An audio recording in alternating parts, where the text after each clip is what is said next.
اللهم يا ذا المن ولا يمن عليه، يا ذا الجلال والإكرام، يا ذا الطول والإنعام. لا إله إلا أنت ظهر اللاجئين، وجار المستجيرين، وأمان الخائفين. اللهم إن كنت كتبتني عندك في الكتاب شقيا أو محروما أو مطرودا أو مقترا علي في الرزق، فامح اللهم بفضلك شقاوتي وحرماني وطردي وإقطار رزقي، وأثبتني عندك في الكتاب سعيدا مرزوقا موفقا للخيرات.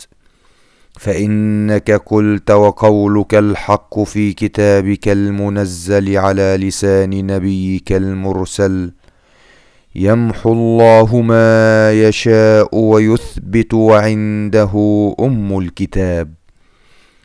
إلهي بالتجلي الأعظم في ليلة النصف من شهر شعبان المكرم، التي يفرق فيها كل أمر حكيم ويبرم، أن تكشف عنا من البلاء ما نعلم وما لا نعلم، وما أنت به أعلم، إنك أنت الأعز الأكرم.